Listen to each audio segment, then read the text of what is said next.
Giving you the real from A to Z surrounding the Dallas Cowboys.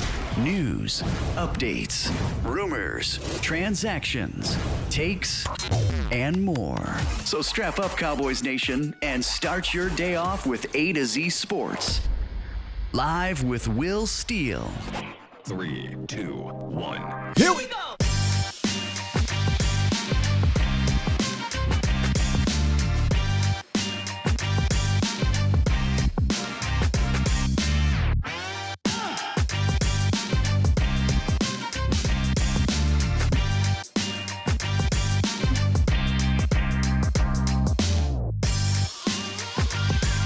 Well, good morning, good people. Welcome to A to Z Sports Live, presented by Texas Family Fitness, streaming live on YouTube, Facebook, and Twitter. I am your host, Will Skywalker Steele. Welcome, welcome, welcome, and we have a fire show today. Going to be talking about Dalton Schultz development and to see if he is a priority or a luxury heading into this free agency.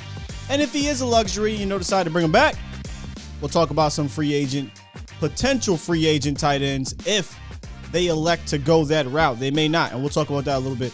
But before we do that, we've got to touch on that Mike McCarthy interview from the Rich Eisen show.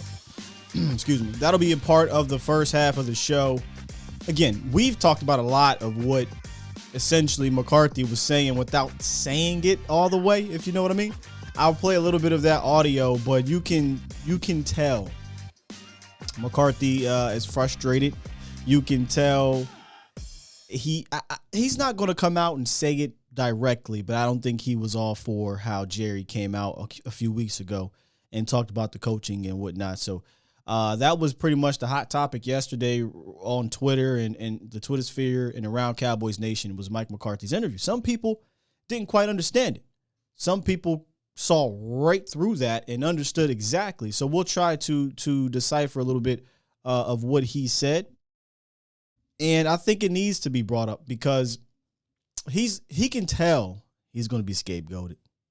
You can feel it.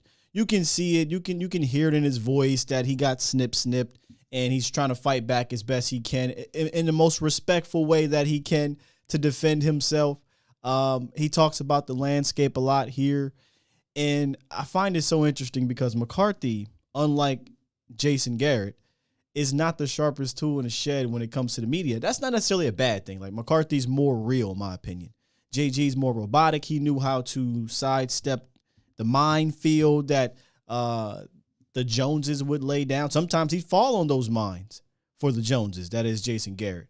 Whereas McCarthy, Pittsburgh bred, he's straight from the hips. He doesn't mess around. He don't know how to sugarcoat things. And I thought in this interview he didn't sugarcoat.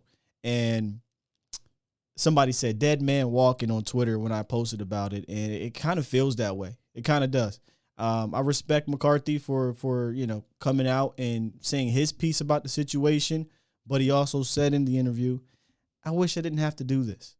Unfortunately, when you're in Dallas, you do, and that until it changes will always remain the problem. So when people want to throw out certain players and things like that, we all know it starts from the top. But if you didn't see the interview, I'll drop a little bit of it. Not going to play the entire thing. It's really like a 20-minute interview, but there's like an 8-minute segment where he talks a lot about the landscape, about the Quinn situation, about Sean Payton. I'll probably play maybe 3 or 4 minutes of it.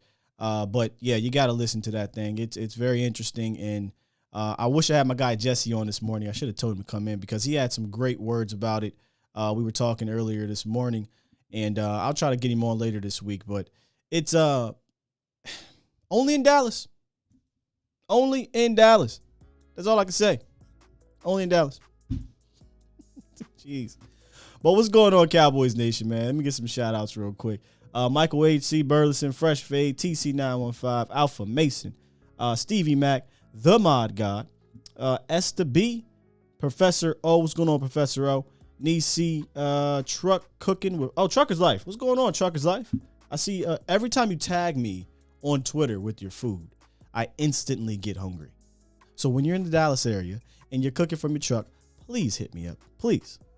Marcelo B, Vernon in the building, James, Gary B. Vernon said he don't even want to talk about Well, Vernon, if you don't want to talk about the tight ends today, brother, yeah, come back tomorrow. Matt Goddix, and over on Facebook, Roger Smith, Peter Rizzo, Chuck P., Lance Bell, Cedric Batts, Oscar Sullivan, Kenneth Banks, my guy CJ Richards, and many more coming through. Appreciate you guys. And I think we're going to have a good show today, good fun show today. And if you want to call in, you can 351-999-3787. Give your input on Dalton Schultz, on potential tight end targets that we'll talk about, some Catboy targets, and then a target of mine, which isn't necessarily a Catboy because he's going to be above that market value that they set.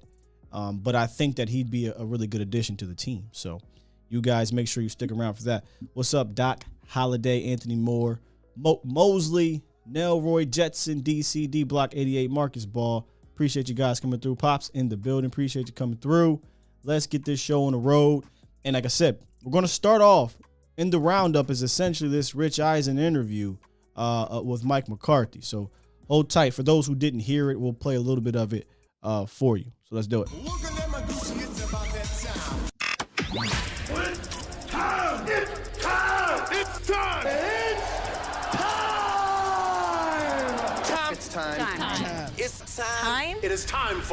It's time for the morning roundup. Round 'em up, boys. This is a morning roundup presented by Texas Family Fitness, a solution for your fitness goals. Strive for progress, not perfection. Fitness goals are accomplished with one workout. Progress towards your goals with Texas Family Fitness. Make sure you check out any of the 9 locations in the DFW area or visit TexasFamilyFitness.com. Now, again, I kind of briefly went over some of what McCarthy said. I'm going to let you listen to it yourself. Don't take my word for it. It's just my opinion on how the tone that I took from it. You guys can decipher it for yourself. And it's not the whole thing, so you guys can go on and see it. But for me, you can hear it in this man's voice that he's been unsullied and that he doesn't have an army behind him. If you guys don't know what that means, again, go check it out, Game of Thrones. He's been unsullied, and he's still trying to show that, hey, now, I might have been unsullied, but I'm a man, god dang it.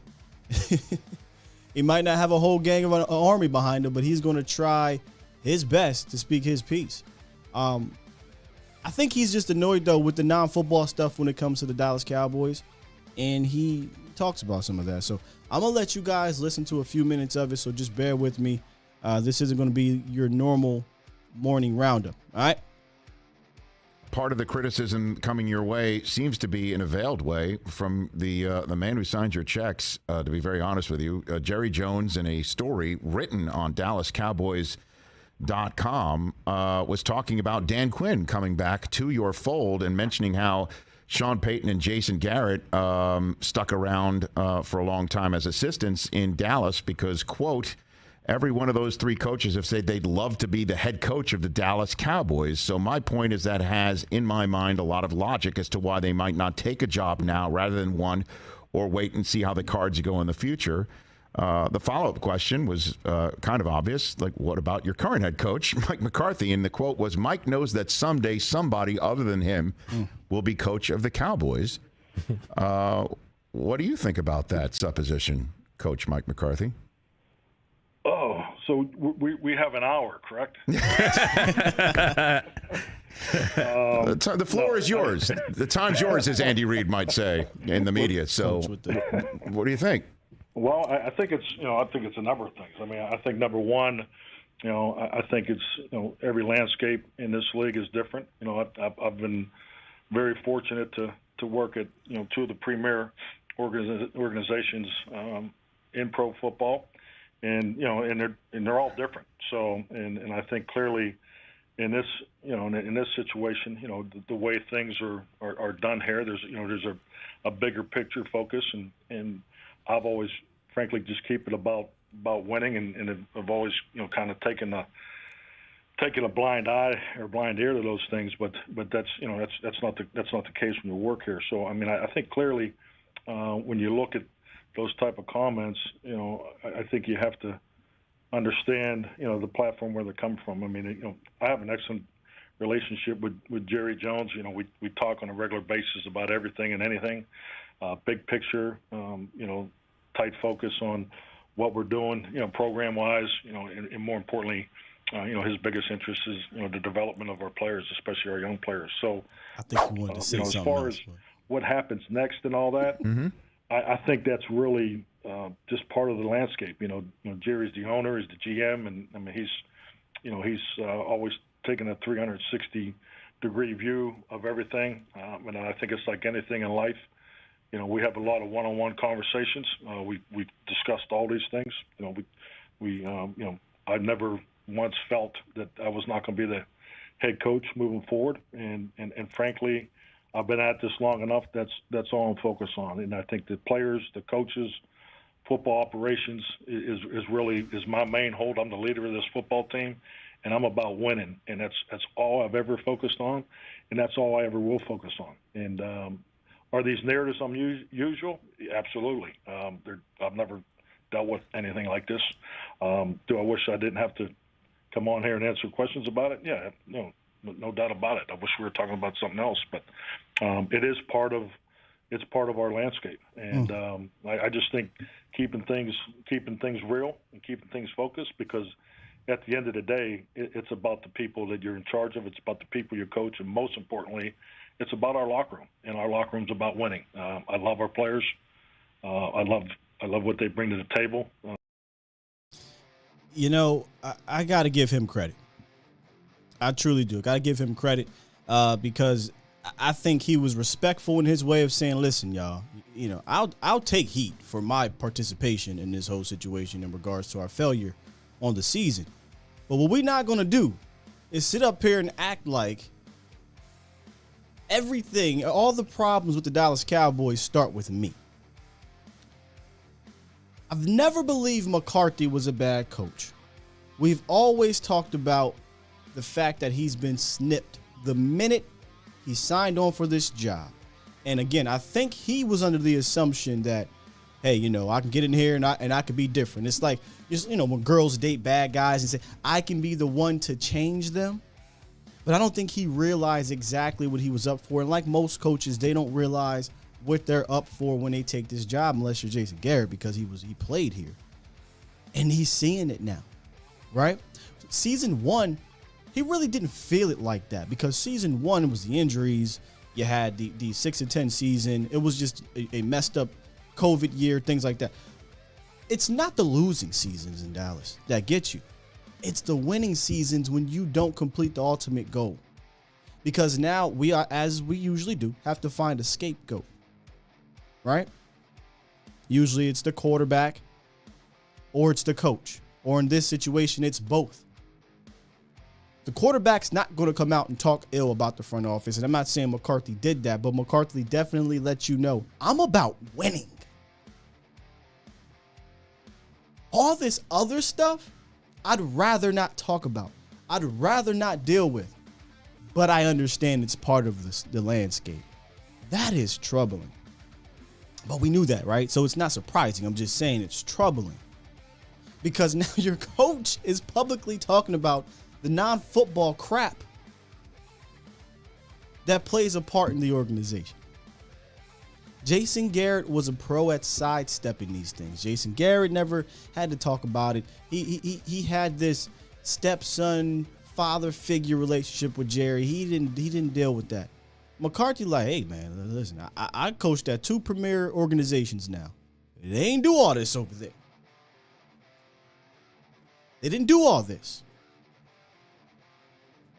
It's different over here. I'd rather not deal with this, but I understand it's a part of the landscape. And again, he said that about 4 or 5 different times in this interview, and every single time I cringed.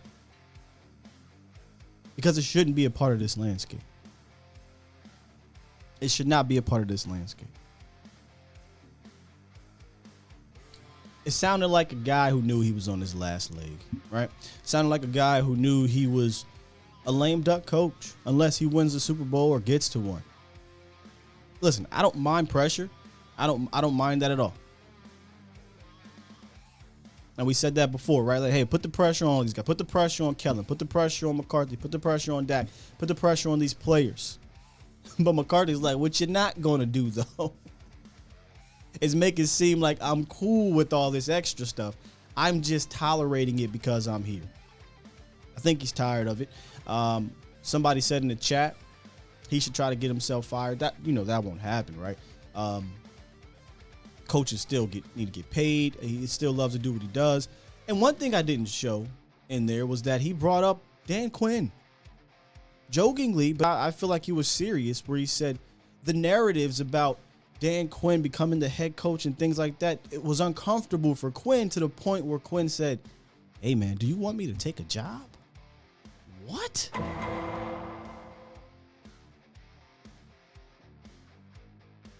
And McCarthy said, hey, man, 10, 12 years ago, I'd have said, get the hell out of here. I don't want to deal with this. But understand, we need you to get to where we want to go. Ladies and gentlemen, the dysfunction in Dallas is in that interview. Whether you choose to see it or not, that's a you problem. But the dysfunction is in the interview. We know the dysfunction. But it's so different when the CEO, and I use air quotes, the CEO is talking about the dysfunction publicly. That's not a good look. It's not a good look. TC said, I feel bad for McCarthy. That being said, I want Peyton. If Mike's got to fall on the sword to get here, so be it. That's what it sounds like, TC915. It sounds like he's going to fall on the sword for Sean Payton. I'm in the middle. I don't necessarily feel bad for McCarthy because you signed on for this, bruh. You lied in your interview, which we've all done. I've been there. I told him I could write, or I told him I knew how to do Excel. I know the basics, the very basics, but I said I'm an expert at Excel. It happens. But all those jobs I said I knew how to do Excel for, I ain't never have to use Excel. But McCarthy told Jerry he types 82 words per minute. And he only types like 30. So I'm not mad at him for lying to get the job, but I don't feel bad for you because you signed up for this. Maybe you should have asked around, right? Maybe you should have talked to some people, some folk, to understand how it goes down in Dallas. As fans, we knew this. What have I been saying, Cowboys Nation, for years, really?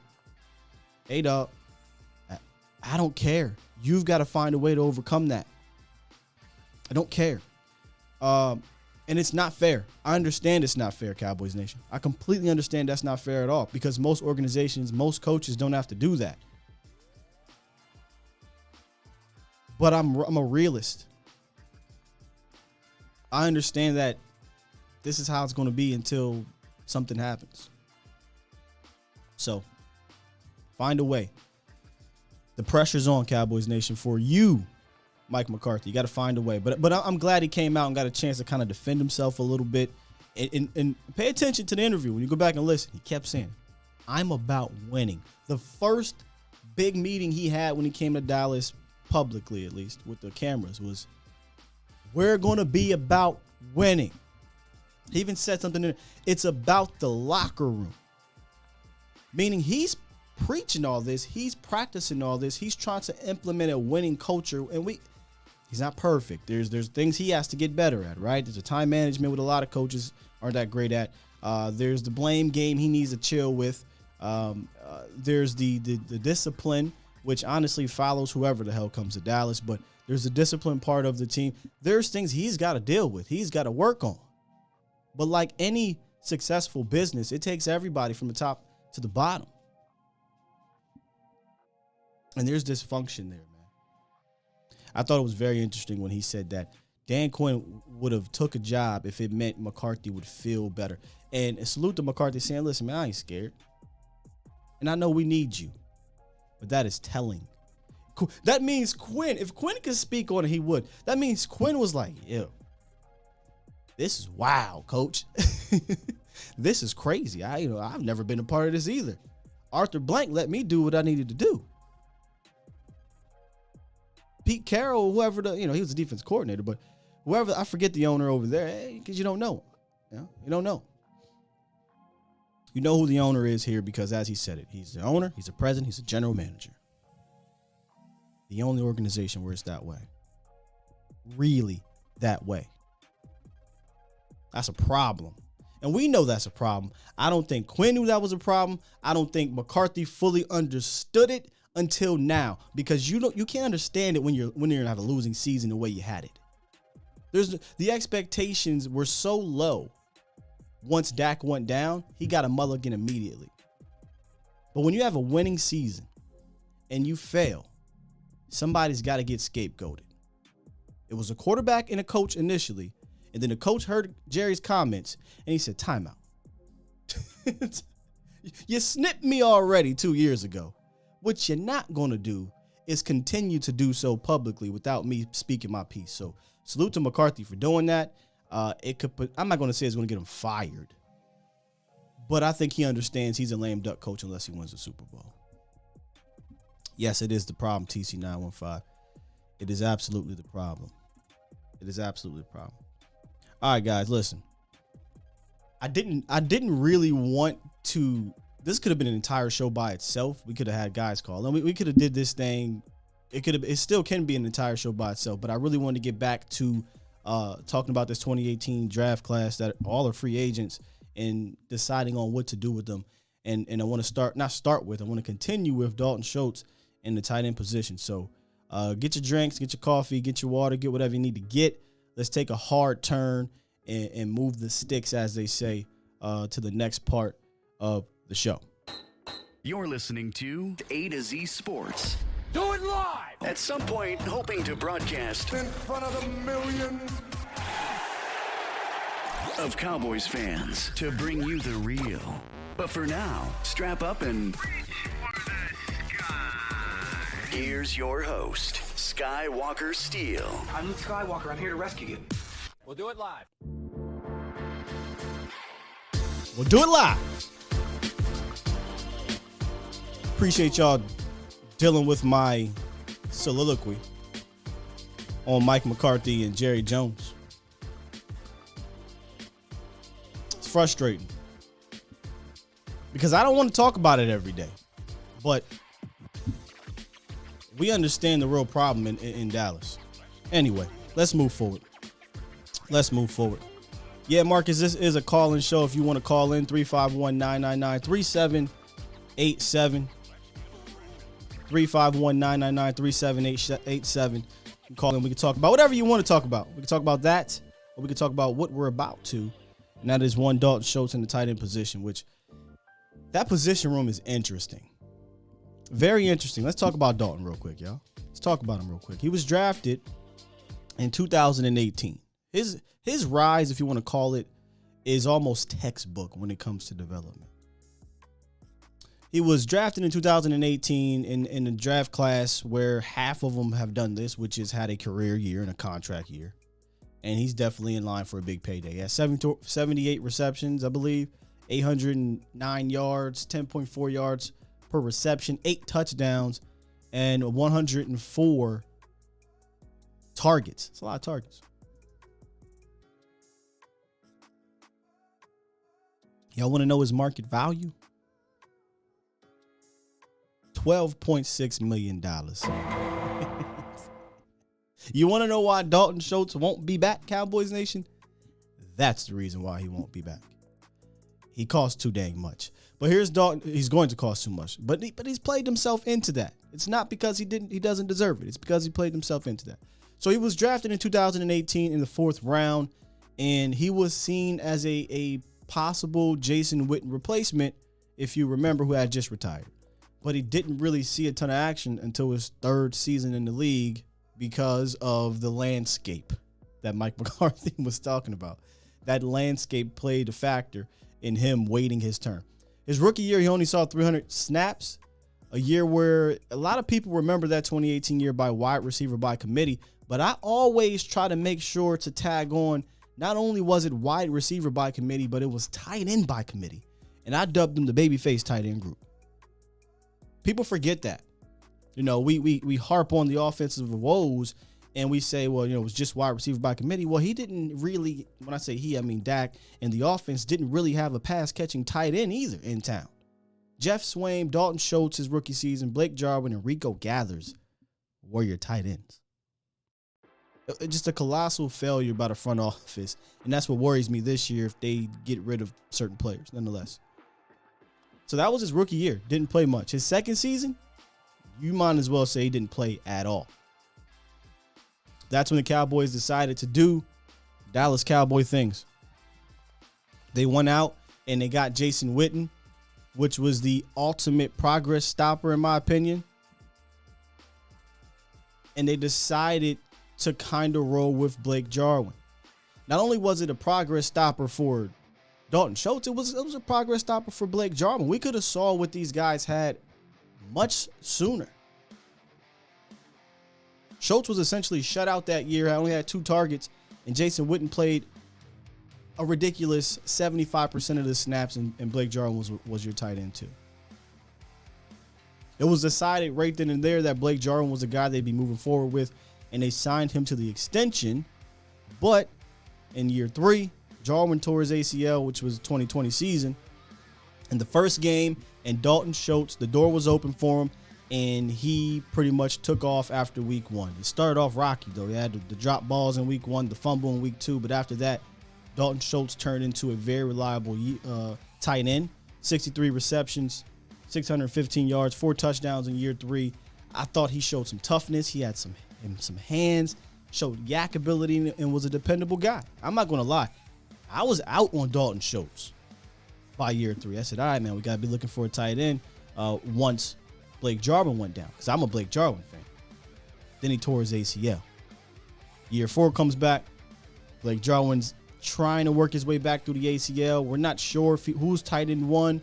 A lot of people were saying it's Dalton Schultz, which I understood, because year 3 was really good. He made himself a dependable guy. Some people wanted to draft a certain tight end, which I said, why? You got 2 really damn good ones. Listen, I like Kyle Pitts, but would you have taken Kyle Pitts over Micah Parsons right now? Come on. Especially in the offense that had the weapons you had. I thought the tight end position was always a product of the system, not a feature in the system, which is why I never wanted to spend A, a lot of money on the position, and B, high draft capital on the position. They rolled with Schultz as the tight end 1, and the rest is history. I thought that was his best game in week 3. 6 receptions, 80 yards, and 2 touchdowns. Dalton Schultz's development was very good, Cowboys Nation. It was textbook. It's where you praise the coaches in the front office in regards to a Will McClay for bringing a guy like that and developing them the right way. You could argue, though, they rolled with the wrong guy. I'm not going to be mad at you for that. You could argue they rolled with the wrong guy and they signed one Blake Jarwin. They could run that back, Blake Jarwin, and who's the other guy? Sean McEwen. Or they can go with the Cap Boy free agent tight ends.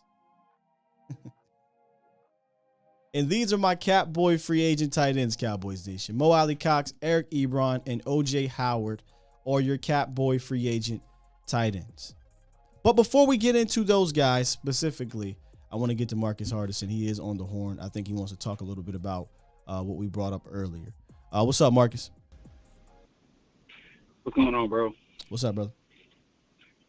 Hey, man, not too much. Cowboys Nation, go ahead and progress over propaganda. Let's go ahead and keep pushing that. Let's make that known, because that's what it is. But I just want to continue to focus on the incompetence of Kellen Moore, and this is why I don't have any faith in Kellen Moore.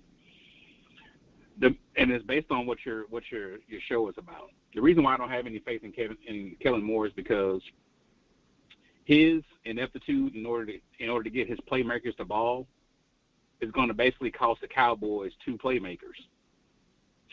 By you focusing on Dalton Schultz and Cedric Wilson and guys like that, although great production, and then you negate someone like a Amari Cooper, who's a bona fide number 1 receiver, you're helping create the narrative that Amari's not good enough or not good enough to be qualified as a number one, and you've increased Dalton Schultz value so much that he's priced himself out of Dallas. So now they lose one to free agency, and they lose one as a potential cap casualty. So just let that sink in. Well, I would rather target go ahead. I'm sorry. No, so you believe Dalton Schultz? So you don't believe Dalton Schultz is an integral part, is what you're saying, and I would agree with you if that's what you're saying. Oh no. Oh no. What I'm saying is I love Dalton Schultz. Yeah, I like him too, I don't think I think he's. Are we talking about Dalton? Or are we talking about Kellen? Oh no.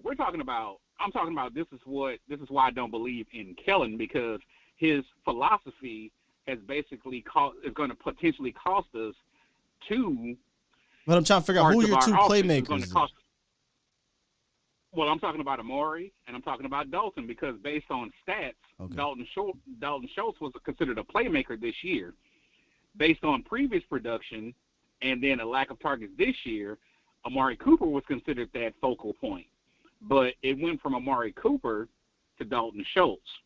So now it looks like Coop's expendable and Dalton Schultz is too expensive to keep.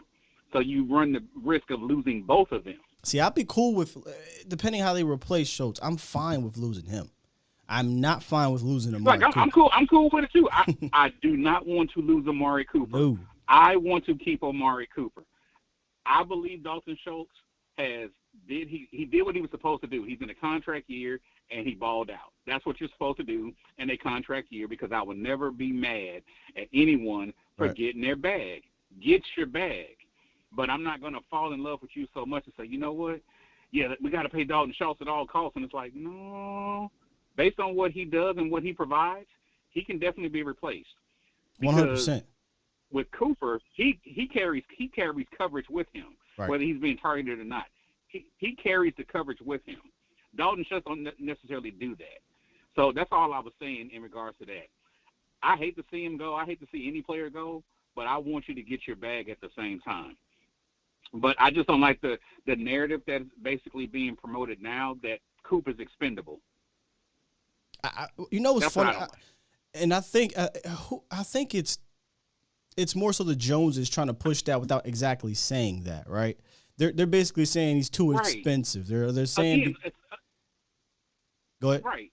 No, go ahead. I'm sorry. No, go ahead. No, it's just I don't think logical, smart Cowboys Nation believe he's expendable, right? I mean, I don't know. Maybe somebody in the chat could tell me that Amari Cooper is not, valuable in that sense, and then we can discuss that. But I think most Cowboy fans believe the importance of Amari Cooper, but because of the price tag, and they're going to use that crap, and y'all just saw the article yesterday, the Cowboys can open up a ton of cap space by doing certain things, and we knew that. We talked about that a lot.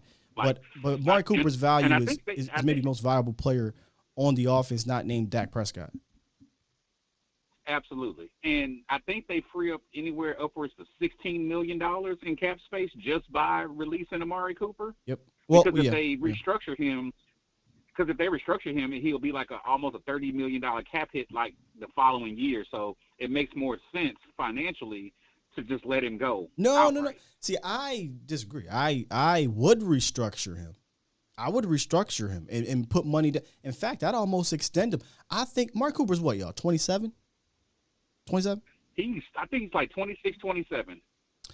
He came into the league when he was like 20. Yeah, and he has no more guaranteed money on his contract. So I would spread out the base salary, which I think will take it down to like $1 million, all the way down to $1 million. Open up some cap space. He's still good. What are we acting like he's missing 18 games a year or something? Like Amari Cooper's available. Well, yeah, he's good. Mean, like extend him or spread the cap it out. He plays injured, but he doesn't miss any games, and his progress isn't really hampered unless you do not target him. So it's not like, he's out there dropping balls, not running routes or whatever, or he's literally not getting the ball. So you can't. What people fail to realize is that the wide receiver position, they're considered divas because it's the most dependent position on the field. Like, if the quarterback does not throw them the ball, they do not show any production. So you could be a great receiver without targets. You just look average. Yeah, I heard. I can't remember where it was, but they were talking about. We talked about this yesterday. Maybe it's because they're looking at the production and the cost, and I'm like, well, how do you ignore what happened in 2020 when he had 92 receptions for 1,100 yards with 4 different quarterbacks? With with 4 backup quarterbacks, like how do you ignore that? That was just last year. It was just last year. So it goes back to Skye. It goes back to what we talked about yesterday, man. Propaganda. Like, you're trying to tell me, do you believe me or your lying eyes? That's what they're telling us. Do you believe us or your lying eyes? And I don't like it, man. Like, I don't like that kind of when you bring that kind of culture. But going back to Dalton Schultz, man, I think he's going to get his bag. I think it's going to be a team desperate enough to give him exactly what he's asking for. And I want him to get it. I want him to get the bag. I want him to get it. But I just don't like that they're making guys who are basically focal points of this offense, making them look expendable in the name of guys who played and balled out in contract years. Besides guys who've already shown up what they can do, and they've proven what they can do and what they mean to this team. But at the same time, man, again, Skye, thank you so much for providing context, because I'm telling you, guys like yourself, you keep Cowboys Nation very balanced. It's not all fandom. It's not all logic. You're right in that in between. You're right in that gray area where a lot of us are. So we need that context, bro. I appreciate it, brother. Man, salute to you, bro. Thanks, Marcus. Yeah, I it'd be a mistake if they cut Amari Cooper. But we are going to continue to keep talking about that. As for Dalton Schultz, I'm with him. Go get your bag, Dalton. I don't want him to not get paid. I just would rather not pay a tight end. Again, his market value, y'all, is $12.6 million a year. He ain't that kind of player. And honestly, to keep it a bean, this offense is not that kind of offense. There's certain offenses in Oakland, I keep saying Oakland, Las Vegas, Kansas City, the Niners, where they feature a tight end, right? Where the tight end is extremely important because they feature them. It's not the case here in Dallas. You don't need a $12 million tight end. So go get your money, Dalton Schultz. And the question down there, priority or luxury? I believe a luxury, especially at $12 million. And we ain't got it like that, in my opinion, to be paying him $12 million. You use that money elsewhere, where it's needed. They could do a multitude of things. They could keep the tight end room intact. Somebody said, watch they go out and sign Jeremy Sprinkle. They absolutely could do that. You got Sean McEwen and you got Blake Jarwin. I wouldn't roll with that. And I'm a biggest Blake fan, but I'm not afraid to admit, hey, it didn't work out. He tore his ACL. He still needs to get back right. He tore his ACL, then he messed up his calf or messed up his hip. That was a wrap once he did that for sure. Came back, played like 1 or 2 games. I still think he has potential to be a solid tight end in this league. But I would not just sit on that. I would absolutely, via draft or via free agency, try to go out and get one. And if they decide to go via free agency, these are the cat boy free agents. And I saw what you said, Professor O. I'll get to him at the end of this. He wouldn't be considered cat boy free agent. Remember, there's a cat boy criteria. Maybe we should make a shirt or a hashtag. Do they fit? Or just say this to yourself when we're looking for free agency. Do they fit the cat boy criteria? CBC. Cat boy criteria. Right side of 30. Injury prone or just coming off an injury. Cheap. They got to fit at least 2 of those things. If they're all 3, you best believe they are on the cat boy criteria board. You best believe that Stephen Jones is going to Will McClay and saying, hey, this guy right here tore his ACL last year. That's the one. So Mo Alley Cox doesn't fit the injury part. Oh, the talent too. Remember, you got to have some type of talent. That's another part of it. Mo Alley Cox fits those other things. He should be cheap. Shouldn't be really expensive. And it probably can come in and play on a 1-year deal if they want it. But if not, that's cool too. But I think Mo Alley Cox would be a good fit here in Dallas. He's 6'5", 267 pounds, big-bodied, physical tight end. Not a guy that's going to blow past you. Not a guy that's going to run a 4.4. But he's physical, he's big, and he's a very willing blocker. Okay, if you're looking for a guy who can double as a blocker and a pass catcher as a tight end, I think Mo Alley Cox is the best on this list by far. By far. And the reason why I wanted to include him is because one of the things that we struggled with this year from the tight end position was consistently being a good blocker. Dalton Schultz started off as a blocking tight end. I think once he became a receiving tight end, I joked about this all year. He was like, that's beneath me right now. I'll get in the way. I'll do it here and there. But for the most part, I'm a – my bad. Let me fix this. For the most part, I am the tight end one. I am the tight end one. So I wouldn't mind a Mo Alley Cox. I don't think it will cost you a ton. How you feeling about a Mo Alley Cox as a Catboy free agent? Again, you can shop at Marshall's and TJ Maxx and find quality, but I don't want to do it all the time. But because this franchise operates in that way, we now as fans, let's try to find that quality within TJ Maxx and Marshalls, and I think Mo Alley Cox would be one. Kershawn over on Facebook. Schultz is expendable, but Cooper definitely isn't. I totally agree. CJ says they picked Mo Alley Cox out of VCU basketball. Yeah, basketball guy, right? Like, listen, he's not the cat from Baylor, Rico Gathers. I think Mo can actually play. And he's played with multiple quarterbacks. Carson Wentz. He's played with Phillip Rivers. I believe he even played with a little bit Andrew Luck. Not crazy, not a lot of big numbers, but enough, in my opinion, to get on the free agent market and be wanted. Just a matter of how much. There is no market value on Mo Alley Cox, so I don't have any numbers for you, but I would imagine it'd fall under that Catboy criteria. There's about a $5 million threshold, and that's the high end for the Catboy free agents. But I think the comfortable end is about $3.5 million is where he wants to stay at, and I think you could get Mo for that. I do. The Guru says, did Schultz' lack of blocking get worse or more exposed as he became a starter? I want to say I feel like it got worse. I don't know if he got exposed. I feel like when you come into this league and you got to make a statement for yourself or you got to make a name for yourself, you have to get good at something. What are you good at right away? And for Dalton Schultz, it was blocking. And I think he stuck with that. How can I get on the field? How can I get noticed? How can I stick around? Block my ass off. Once he became the tight end one in 2020, and then really was a tight end one in 2021, I feel like his blocking kind of got worse.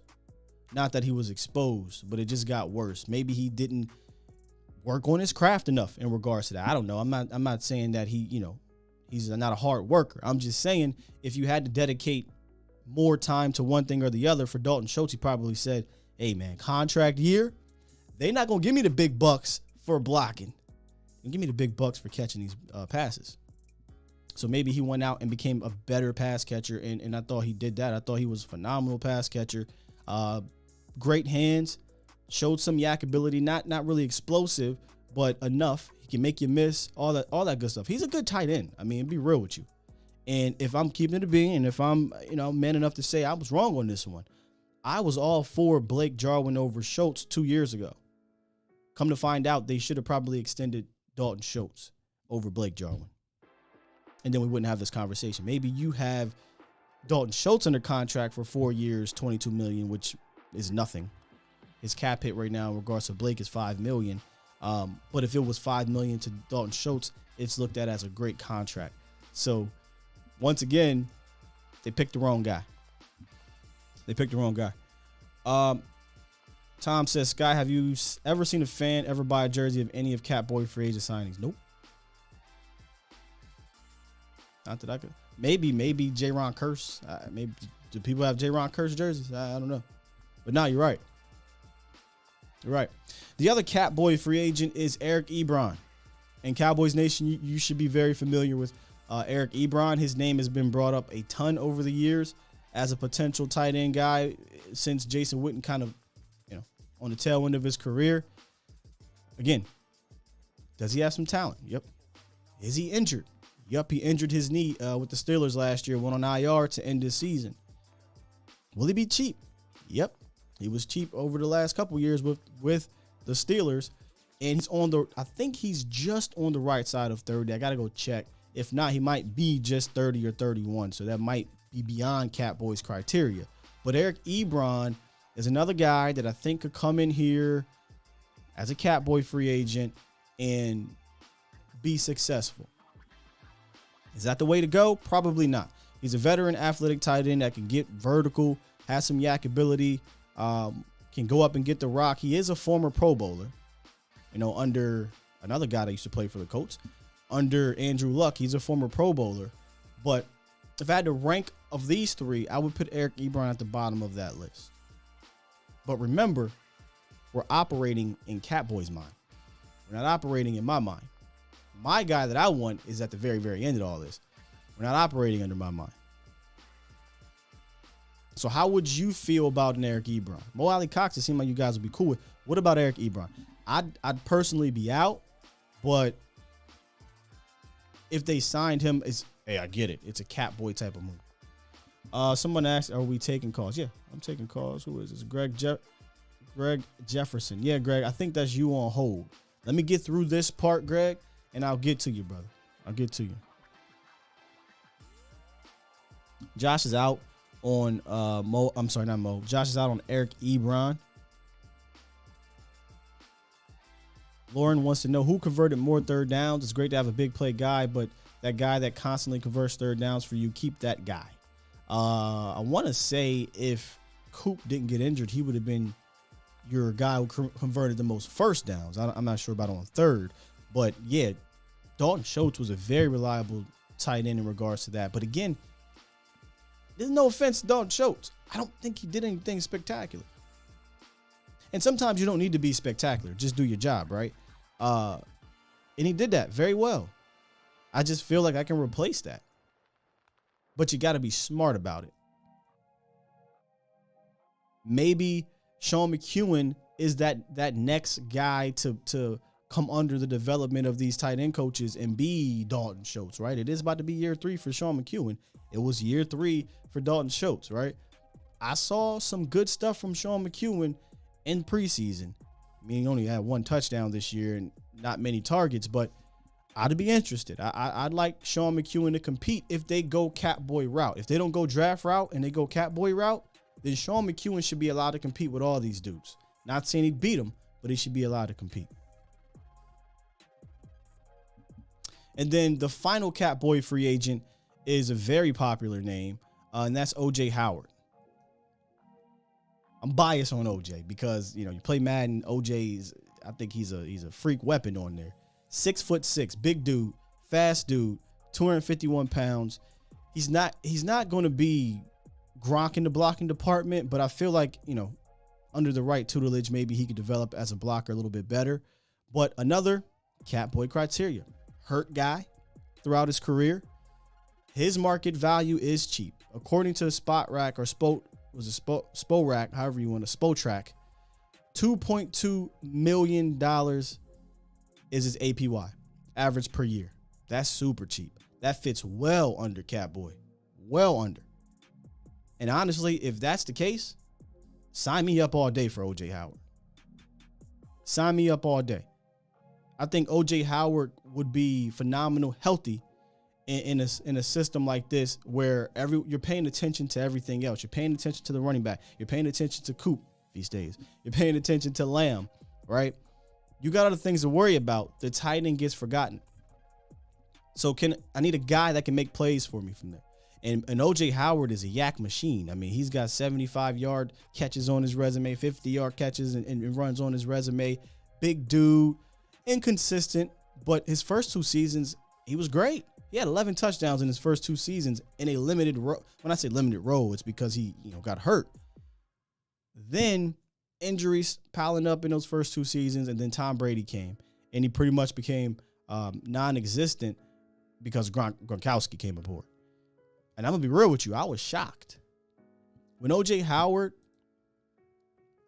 became available, not available, when O.J. Howard and Tom Brady became a match in Tampa, I thought he's about to unlock this dude. He's about to unlock this dude. They said, nah, we're good. Cameron Brate, Gronkowski, those are our guys. We'll sprinkle in a little bit of OJ. So I haven't done enough research to see why he wasn't featured more down there in Tampa. Maybe y'all know. I don't know. But I feel like a change of scenery would help OJ Howard. Where that could be, I don't know. But I think in Dallas, filling in for a guy like a Dalton Schultz, you could see a 63 reception type year, a Dalton Schultz type year. If Schultz can get you 8 touchdowns, OJ could then get you 8 touchdowns. And he might be able to get you those touchdowns from a longer distance. He's a bigger body too.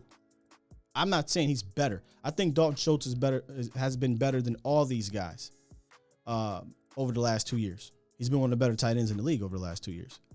But I feel like OJ Howard's potential still it hasn't been hit yet. And in Dallas, I think it could be. How y'all feeling about OJ?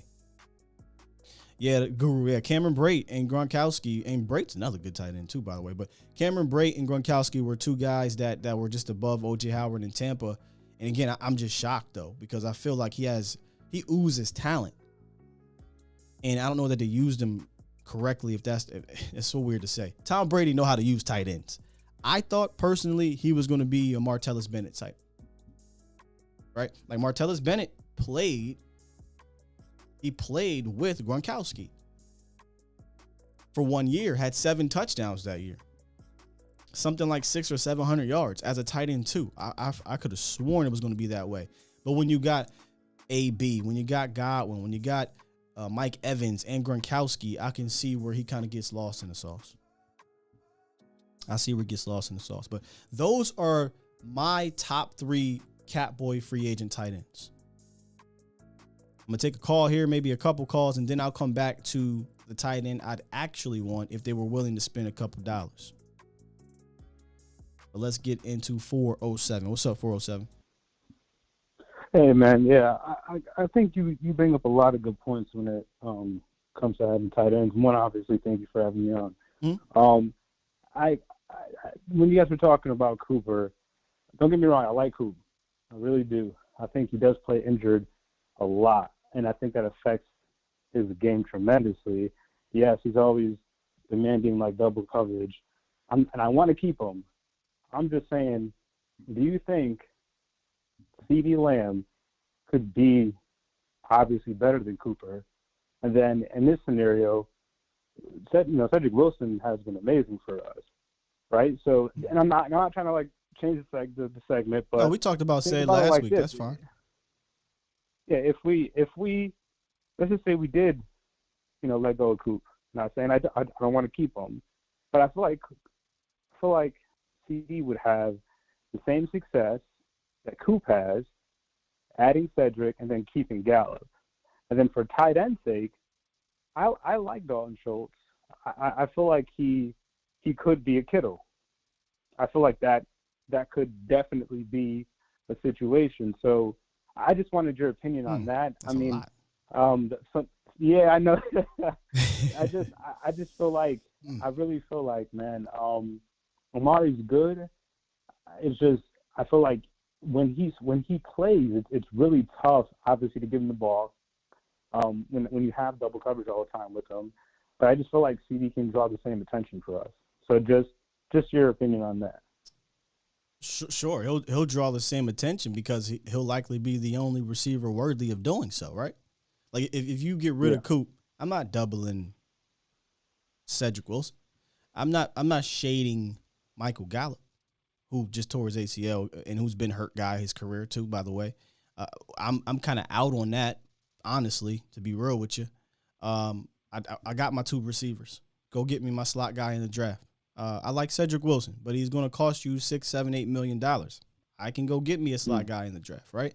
I'm not saying that you can't create cap space and bring all these guys back, but one thing that I've learned is that always running it back with the same group of players doesn't work in Dallas, right? Go try to upgrade. The problem in Dallas sometimes is that, those second tier, third tier players they get comfortable with and content with. And instead of trying to upgrade the second and third tier players, they say, you know what, let's just bring this whole entire situation back and do it again where, that didn't work last year. Right. So go try to get better. I don't think that CD Lamb is better than Amari Cooper. I think he could get the attention because he'd be the only receiver worthy of that. But I think those are two different things. If am I making sense? Like No, I think Coop is absolutely. getting the attention because he's much better, and he needs that attention. Whereas when it's Cooper and Lamb, that's who I'm centering against. When it's just Lamb and Cedric Wilson and Michael Gallup, yeah, I'm going to double Lamb. Got it. I think I just hold maybe CD in a little bit of a higher regard sometimes, only because I feel like a lot of the times last year there was a particular play, I forgot exactly who it was. I think it was, I wish I could remember right now. But he was open in the end zone. I think it might have been against the Niners, and then he went to set instead. Dak went to set instead. But I'm always seeing CD with his hand up, and then Amari, of course, obviously. Are you talking about the playoff game? I think it was the playoff game. I think it was the touchdown in the back of the end zone. And I want to say Cooper? It was no, it was to said. It was so maybe I'm yeah, it couldn't have been that. We up. only had 2 touchdowns in that game. Dak ran it in, and then he threw one to Cooper. That's right. So it must have been the game prior. So, but I like CD a lot, man, and I feel like Coop obviously gets the attention he deserves, but I feel like CD's I feel like we can make a run with him. But as far as tight end goes, I think you had a really good point with I forgot his name. I don't have it on the screen, but Mo Ali Cox, tight end. Eric Ebron. Oh, Mo Ali Cox. I think not Cox. I think he's a really good talent. I think Ebron would be just too. We've been dealing with a lot of leg injuries. I'd rather go with Cox on that one, but just from your segment. But yeah, I appreciate it, man. Yeah, no problem. Go ahead. No, I was going to say Mo Ali Cox. Listen, I wouldn't be mad if you took him over an OJ because I think he's the best dual tight end on that list. He's a big dude that's a willing blocker and that's a good blocker, and is also a good pass catcher. He's not the most explosive guy on that list at all. In fact, he'd be last on that list in regards to explosive ability. But he can go up and get the rock too in the end zone, and I'm all for big targets for Dak. And just to what my pick would be, and I do got to go in a sec, but just for my pick, I think Tyler Higbee is a really good tight end, and we all know after Super Bowl runs, people get let go. Obviously, he just had an injury, but I would, if he ends up, he has 1 year left on his contract. If they end up letting him go, man, I would, to my point of obviously injuries, but I think he would be a good grab if they end up letting him go. Yeah, I don't know what his contract looking like or anything like that, but yeah, I guess I think he has 1 year in 23. Then they gonna bring him back. Then they gonna bring. So that's what I'm saying. Yeah. He might be a good grab. But look, I appreciate Skye. I listen all the time, man. I appreciate Thank you, brother. the time with you, man. You take care. You too, man. Thanks for the call.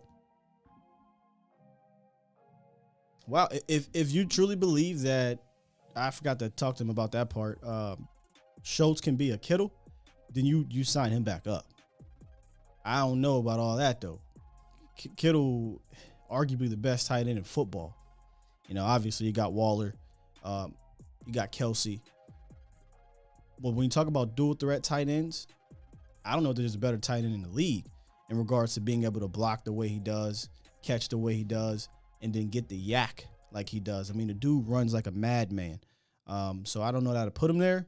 Production-wise, I guess he's up there because Schultz has been one of the more productive tight ends the last 2 seasons. I think it's something like 1,400 yards, 12 touchdowns. So that's pretty damn good. That's really good, actually. I just think talent for talent, though, the only way he's going to be a Kittle is if he's featured in the way Kittle is, and I would never feature a Dalton Schultz in that way. I don't think he's that type of guy. Perfect for a situation like this. If he goes to a Rams, for instance, if he goes to a Bucks with the Tom Brady type of thing, I'm going to leave them out. If he goes to a situation where he's not the guy, he can produce you 73 receptions, 800 yards, 5, 6, 7, 8 touchdowns. I think he could do that. And that's fine, if that's what you want out of the guy. 520. What it is, what it do.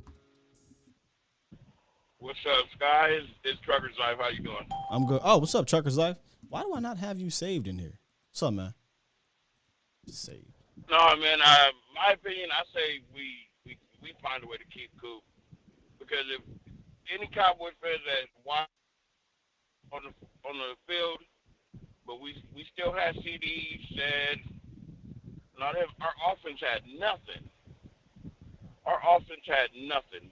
We need to Jerry Jones just need to shut the hell up and let's bring back Coop, Said, and Michael Gallup walk. Gallup, he too injured. He spend more time on the sideline than he does on the field. I'm over him. I'm done. I say we draft another receiver in the second or third round. Yeah, keep it going. Keep it rolling. Yeah, I'm with you. And this has nothing to do with not liking Michael Gallup. I think Michael Gallup is a great person and a really good player. But he's hurt guy, number one.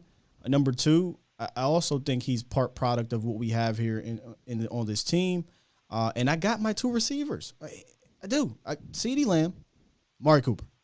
We don't need to sign another big name, big price wide receiver. And I'm not even saying high price, $8 million, $9 million is that expensive, but I'd rather take that, allocate it towards the defensive line or secondary or offense, somewhere else where it could be used. You know what I mean? As opposed to bringing back a guy who tore his ACL, who's been hurt guy for his career, really. And that's no knock on Michael Gallup, but I'm good. I got my two wide receivers. Yeah, and then the other thing with Dalton Schultz, that last dude comparing him to Kittle, man, that's blasphemy. He ain't nowhere near Kittle. Nah. Kittle is a monster with the ball in his hands. That man's like a running back with the ball in his hands. He moves like a running back. Like, come on, get that narrative out. But I say we bring in O.J. Howard because he's going to bring something to that passing game. I don't know what the Bucs were thinking by making him their third tight end. That was a crime in itself. But I know this ain't on subject, but man, I've been watching the Kobe Dean from Georgia, and pairing him with Micah Parsons, man, I think that's gonna be nasty if we can do that. Oh yeah, what I think. There's like three linebackers in here that I'm high on. In this early parts of the draft, they won first 3 rounds, I'll say, and the Kobe Dean is number 1. Chad Muma is probably number 3 for me. And then obviously Devin Lloyd's cool too. But Kobe Dean is obviously number 1. Could you imagine him with Jabril Cox and Micah Parsons? Man, that would be nasty. But, yeah, think about that. Trust me, As Jesse Holly like to say, that makes me football horny. Facts. But, yeah, man, I just wanted to give that little nugget real quick, man. I think Dalton Schultz, yeah, he thanks for what he's done, but hasta la vista, baby. Yeah, I'm with you. And, yeah, man, we need to find a way to bring in a more, at least one that's willing to put his head in there and seal off them edges because, man, we need some help in that running game, too. Tight ends that we have, they don't like to put their hands on nobody. Well, Mo Alley Cox is your guy. If you're looking for a blocking physical tight end, that's your guy right there. Oh, yeah, but I like the way O.J. Howard, I like the way he moves, though. Oh, yeah. He's a freak. Yeah, with Dalton Schultz catch and drop, O.J. Howard's going to fight for them extra yards. And then he can outrun some people, too. Dalton Schultz wasn't outrunning nobody. But I'll let you get back to the show. Just want to stop in and give that little bit. And thanks for shouting out the channel earlier. I heard you. I'm just driving. That's why I just Gotcha. Put that in and kept rolling. Appreciate you as always, Trucker's Life. Drive safe out there. Oh, yeah, definitely, man. You have a good one, and thanks for keeping us truckers entertained and informed. Trying, good brother, trying. Yeah, N'Kobe Dean, man. And Michael Parsons would be amazing. And then you got the young buck, Jabril Cox, who obviously, as my guy said, still got stuff to prove. But talking about traits, and if one thing that I've seen from year one with Dan Quinn is that he can get players to play above expectation, right? And I feel like the coaching of Dan Quinn and that coaching staff in general, George Edwards too, shout out to George Edwards. Jabril Cox, N'Kobe Dean, Michael Parsons, go get me a free agent, a veteran linebacker. We talked about some of them. I said who was the one? Quan Alexander was another guy. I said, oh my God. You want to talk about athletic? You're not going to be able to run away from that linebacker group. That's one thing you would not be able to do.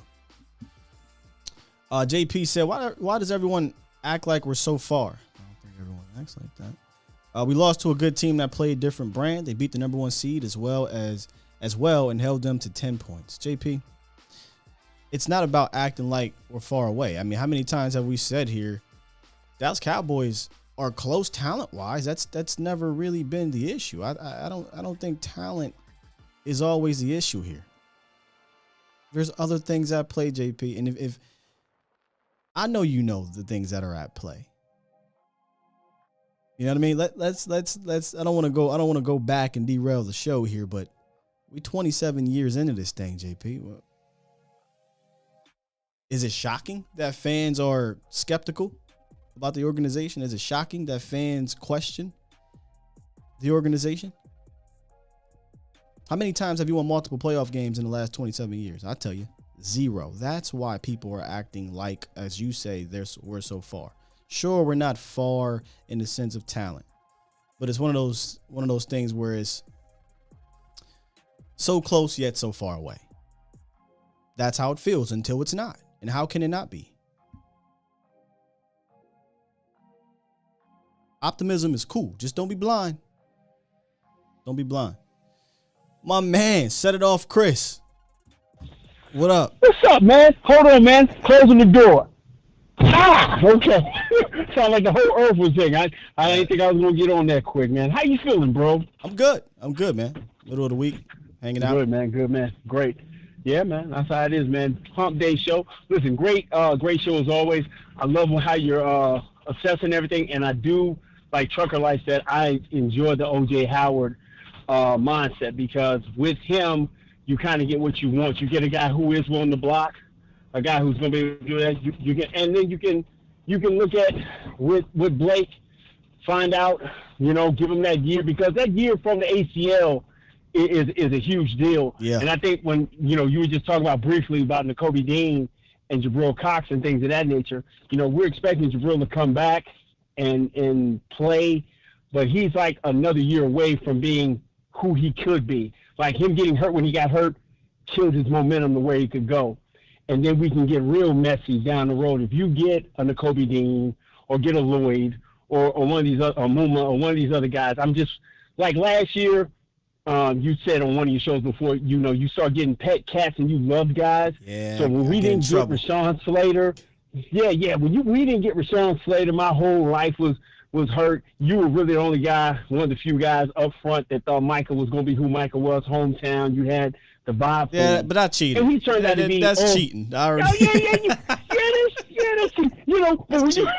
But as you're going through this process with Foots, because y'all doing great work talking about the draft, you start falling in love with guys. Yeah. So me and Brandon from Frankly Football, we're doing it, but we kind of try not to get our emotions into it too early. So we're about to really dive hard into this draft thing. But I think if you do go and assess and get a Nakobe Dean, get Jabril a year from his injury, then you can get real messy with this thing with DeMarcus Lawrence. This thing about Amari Cooper, that's not even up for debate. Because if anybody who's listening to this show and is part of Cowboy Nation, you remember those 8 games when Michael Gallup was a rookie, and them 8 games that we had no passing game. When we lost to the Texans down there in Houston, and the passing game was absolutely terrible, and then you turned around and got Amari Cooper, which you basically gave a first-round draft pick for. Yeah. We're sitting here fussing and talking about a guy that we gave a first-round draft pick up for, and within 2 years or 3 years from of that deal, 2 years, you're talking about getting rid of him. Yeah, 2 years. It makes no sense. Talking about, we don't need him. Yeah, it makes no sense. But I think the guy who's on the hot seat, and you've done a show on it, and it was a great show. The guy who's on the hot seat is really killing in this offense. When you're one of the top bottom 3 teams in the league with movement and motion, and you look at those first 6 games and all the motion and all the movement and all the creativity you had, he's the guy's on the hot seat. And you're just trying to figure out who said, hey, Rain got hurt, and we're going to stop moving people around to the point we're just going to go back to the Garrett, Linehan, our guys are better than your guys. We're not going to move you around type thing. Whoever did that, that's the guy that needs to be stoned. I ain't talking about fired. I'm talking about stoned biblically. Yeah, that's what I want because it remind me when it comes to these defenses, Arizona and the Niners, they both came out and said almost similar things. They said, yeah, we knew what they were going to do, so we just had to throw different looks at it, and we thought we'd be fine. Like, I mean, I'm paraphrasing, but that's essentially what Budda Baker said, and that's essentially what I forget who the defender from the Niners came out and talked about it. They knew that the Dallas Cowboys weren't going to do anything out of the ordinary. They weren't going to do anything, and I'm not saying be tricky, but anything creative. It was very stale game plan, and as long as they showed slight something different pre and post snap, it would take Dak off of a read that he needed to make that they practice on, or we don't know if they practice on, and there really was no alternative outlet. So, he needs to tweak the system. Like you said, we did a whole show on it. They need to tweak it. Dak and Kellen need to sit down and figure this thing out because they're not going anywhere. So, yeah. They're really not going. Well, we know they're not going anywhere. You're gonna push the button on Reigns, contract, which you definitely not. He's not going anywhere. No. And people on the hot seat and all that.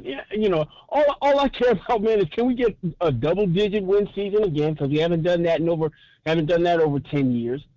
50. I can't even remember the last time we had back-to-back years when we had double-digit wins. And that's what I care about, and that was moves you to the next step, the next place. That's the last time. Yeah, 06, 07. Yeah, man. Man, my kids.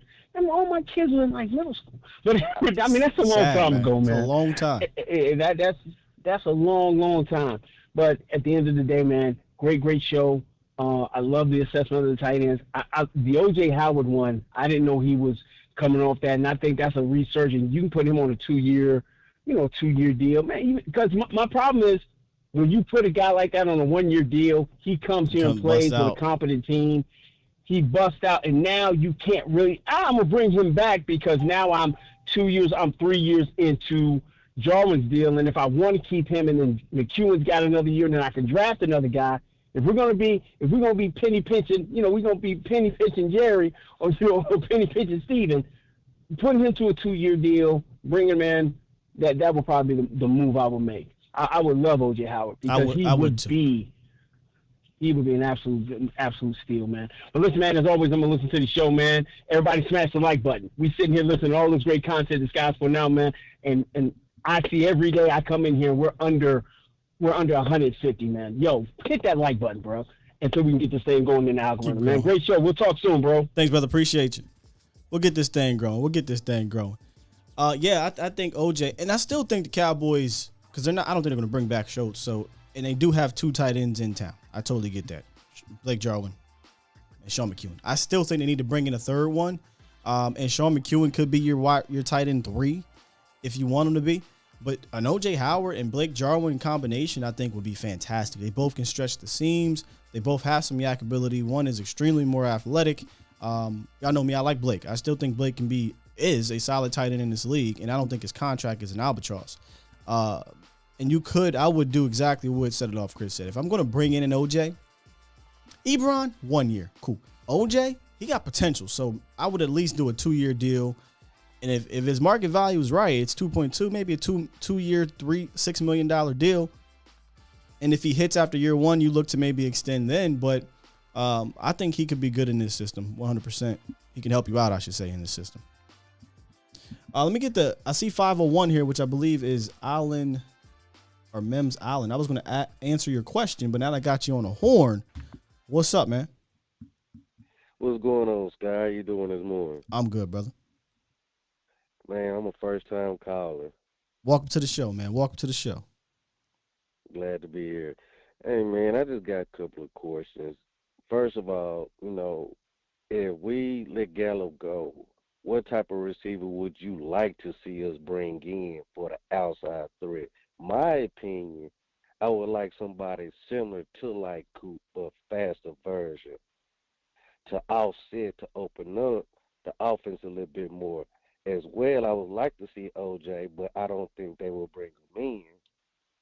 I think they would go with like either a more veteran type of tight end to bring in to help with more blocking, because that was we was missing off the offense. Yes, Schultz was good, but I don't see us bringing him back.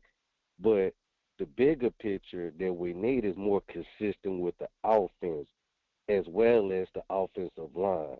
I would like to see them bring in Lyle back to guard and slide back in our other tackle and Terrence Steele. solidify and bring in Linderbaum as your center. And that would solidify your offensive line like we used to be back and get back to our identity of running the ball and open up the pass.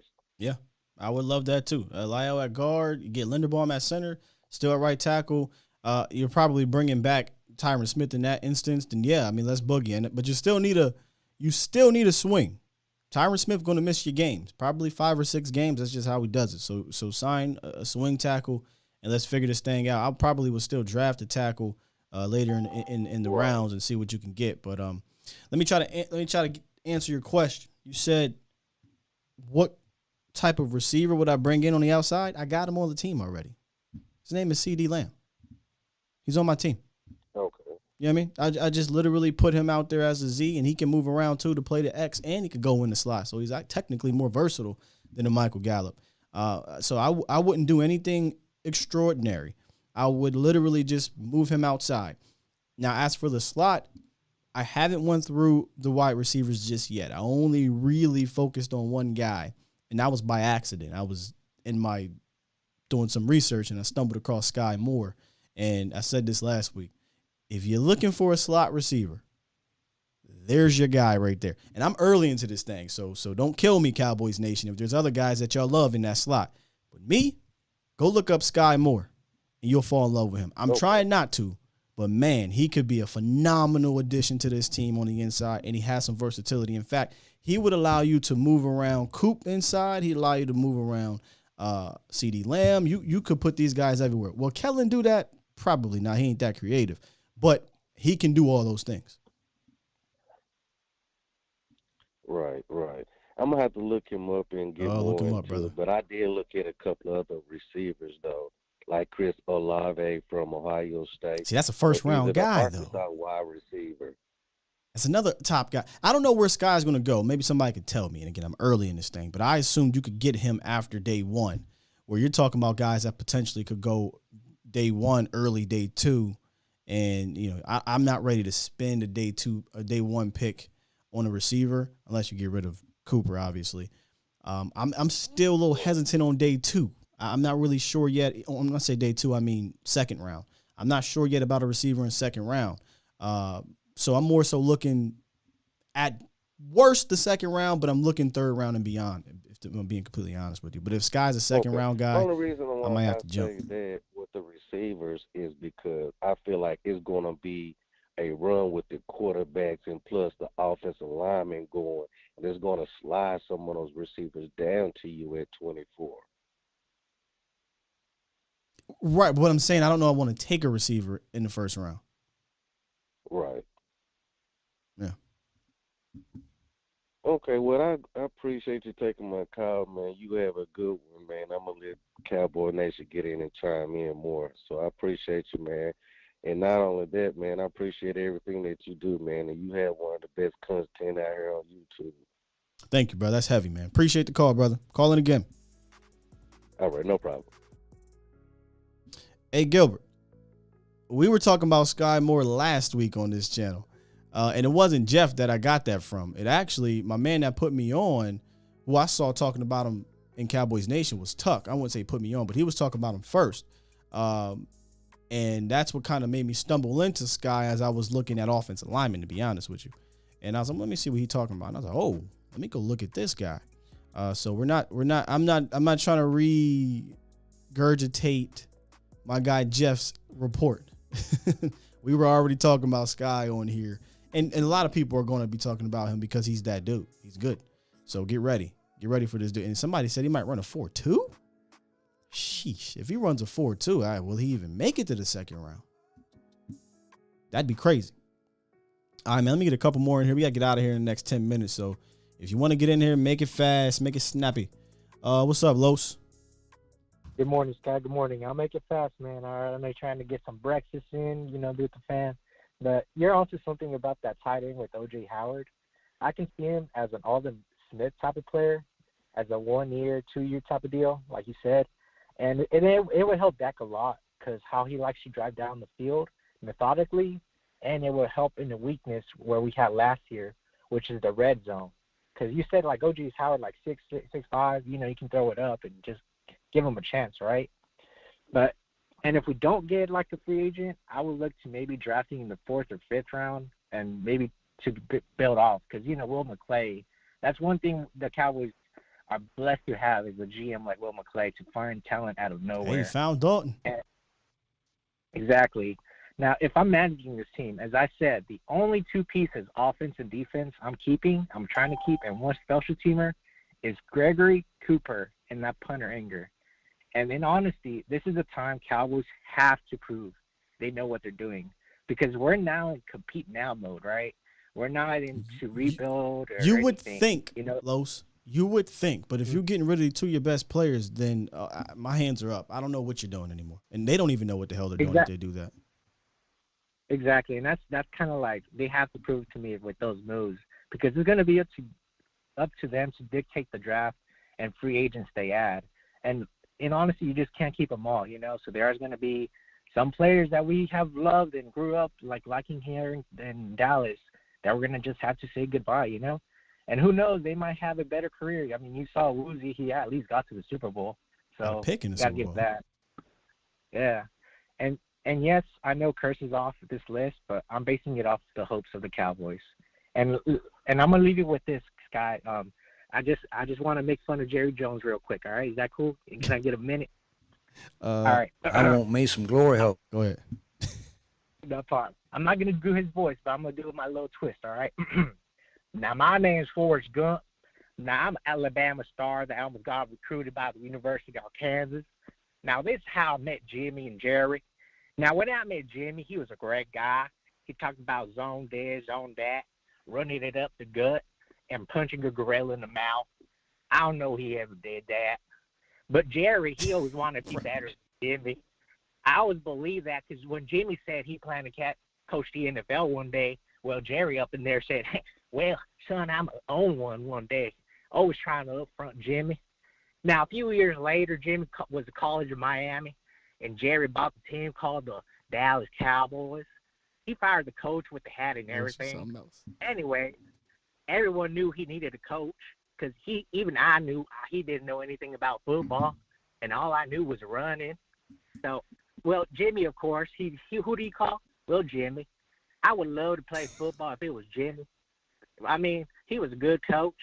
Well, the rest is history. They won 2 Super Bowls, and then someone in Dallas gave all the credit to Jimmy, and Jerry didn't like that very much, so he fired him. So they really haven't done a whole lot after that. So like my mama said, you just can't fix stupid with that Jerry boy. And that's all I can say about that. Bruh. Thank you, Los. He's mad. Yo, Los don't care that about these voices. He said, I'm going to do my voices, bro. I don't have words. Yeah. Just let Jerry talk. I don't like your attitude. Nah, I like your attitude, Los. Won all Forrest Gump on us. Whew. We got all kinds of shrimp. Let me get to some more. Thank you, Los, as always, brother. You're great. Reek, real quick, Mel, and I think we're going to get out of here. What's up, Reek? Yo, what's good? What's good, Skye? What's good, Cowboy Nation? Like, share, subscribe, and all that good stuff, and pound that like button, man. What I got to say is this, man. I don't know if it's just me, but I heard some good news last night that Mike McCarthy, it's a sighting for Mike McCarthy again, and he got his nutsacks back, and he could throw his nuts on the back of his truck again and ride down the street and let him hang, because he ain't going for the BS no more. You know what I mean? He know he getting threats by the ownership. They gonna get him up out of here. So hey, why not go for the gusto, man? And I respect that. You know, speak your mind. Let me tell you this. I don't know that he got his nuts back, but he got a little bass in his voice now. I will say that. He put a little Well, bass his in it. chest poking out a little bit more, like he ain't going for the BS. Right. Yeah, because he had to hit that flashback. Like, hold on, I used to kick y'all behind when I was in Green Bay. Who you talking to, player? I respect that. But what I gotta say, as far as tight ends, OJ Howard, he sounds good because he has a championship pedigree. He know what it takes. He was a part of a championship team, a Super Bowl winning team, and he seen how it was done by the GOAT, Tom Brady. So he could bring some experience, because that's a big thing that people fail to realize. We can get all these draft picks, but it's like who's in the kitchen helping these coaches cook. You still need coaches on the field with you while you out there playing. And my whole thing is like this. I would like to address the offensive line. Go get me a guard or a center. And me personally, we can find a linebacker later. If it's between a good lineman or that big boy from Georgia. Jordan Davis. The Jordan kid? Yeah, somebody asked me that last week. They said, Skye, Jordan Davis or N'Kobe Dean. I said, I ain't going to hold you, bro. What? If Jordan Davis is there, I'm hard-pressed to say no. Yeah, that's what I'm saying. We need somebody that can hold two blocks and push the foul, and he'll free Micah up. Shit, he taking 2 blocks with him to the backfield. That's what I'm saying. And all thing we gonna need is a tackling machine linebacker that can cover just a little bit. Because I think I watched a little bit of him. He's good. Mm-hmm. And I really believe I'm praying to the football guys. I'm praying that Gabriel Cox comes back full, clean bill of health, and we get to see him. And he does his damn thing out here this next year. But they got to get a big boy in the middle, man. If we can get a big boy in the middle with Diggy Zua and the Gila Monster, man, we'll set the league up, man. And, I ain't going to hold you. I really believe that we might, if we end up losing either Gregory or Lawrence, we need a big dog in the middle. You know what I mean? We need a big dog in the middle, and we need to go to free agency, man, and probably get somebody or try to grab a speed guy. And we need a kick return dude, man. We need a speed receiver, man. We really do, man. Yeah, we've been clamoring for a speed guy for a while. But hey, dog, appreciate you as always, Rick. All right, man. I'll let y'all, man. Y'all make sure y'all hit that like button for Skye, man. Quit playing. Peace. My man. See, I'm stop asking me about Jordan Davis. I'm biased. I'm not even gonna lie to you. I fell for the trap last year on him. Won't see me complaining. Now I get it. The positional value is a no-no, right? Like, don't take a 1 tech. You don't take that in the first round. I get it. I'm not mad at you. I'm not mad if they pass him. Because I told you, I'm not coming into these things, fall in love with these guys, and then getting pissed off. Just like the guy really a whole lot. And I think he'd be great with a Michael Parsons behind him, DeMarcus Lawrence and a Brady Crow. But I totally, completely understand how 1 tech is not a great positional value to take in round 1 in 2022. I get it. God, man, in that middle of that defense, he'd be a damn rock. He'd be a rock. And I don't, and that's the thing. I'm not looking for a 3 tech. I'm not saying you pass on one. I damn sure ain't looking for one early, because I feel like, let's not forget Osa. I feel like Osa is a beast. I think he's going to overtake Neville. Then you got Neville, right? Who going into his 3rd year, getting his grown man strength. I think Neville, a healthy Neville and Osa, I'm good on 3 techs, literally for the next 3 to 4 years, early. If I'm going to take one, I take one later. When it comes to Tristan Hill, whatever with that guy. We'll talk about the 2019 draft class at some point in this offseason, but whatever with Tristan. Whatever. That's how I feel about him. Don't like him, don't hate him. Whatever. Let me get to Mel, and then I know Daryl want to get in here, but I don't know what your number is, bro. You got to let me know. What's up, Mel? What up, King? What up, King? Man, can I talk about McCarthy? Yep. It's a scene in the movie Straight Outta Compton where Dre and Suge Knight is having differences on the direction of Death Row. And Suge is shooting at people. They doing some crazy stuff in the studio. And Dre says to Suge, "We Death Row. I don't know what this is." I feel like that's what McCarthy was saying in that interview. I'm about winning. I'm about football. I don't know what the F this is. It's like, bro, are we doing football? Are we doing meat? You know, and he said it numerous times. Well, I get every landscape in the NFL is different. And what he really saying is this situation over here is probably more unique than I really gave it credit for. And he said Jerry's the owner and the GM.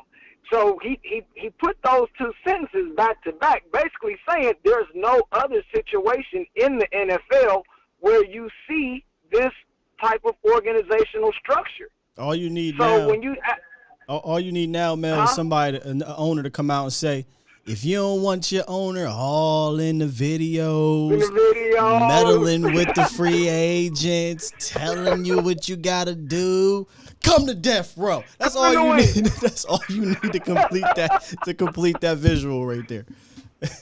Man, and I feel like, I honestly, listening to it, I damn near felt bad for McCarthy because I know he was like, it was almost like I really didn't fully, and although he should have fully understood, but you never know a real situation until you get into it yourself. Right. And I feel like he just fully, and I'm going to tell you something else that really hit me in that, and I'm going to let you go. I know other people want to get on and you want to get off.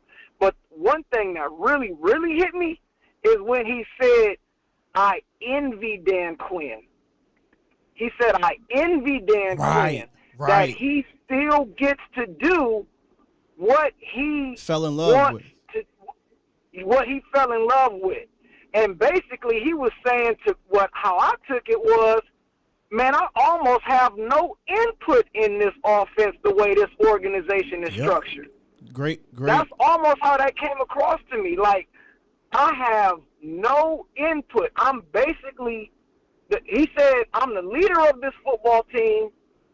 You know, I'm going to fall on the sword, but what I'm really, really good at, I've been completely stripped of. That's the way I took it. No, you're absolutely right, and I didn't play that part. That's why I said you got to go back and listen to this interview. Some people are saying, well, I didn't hear anything that's surprising, or I didn't hear anything that. Sure, none of this is surprising, but what I think is a bit kind of like, damn, is the fact that he's saying these things publicly, where the previous guy had all this same situation under him, literally, because Kellen Moore was there.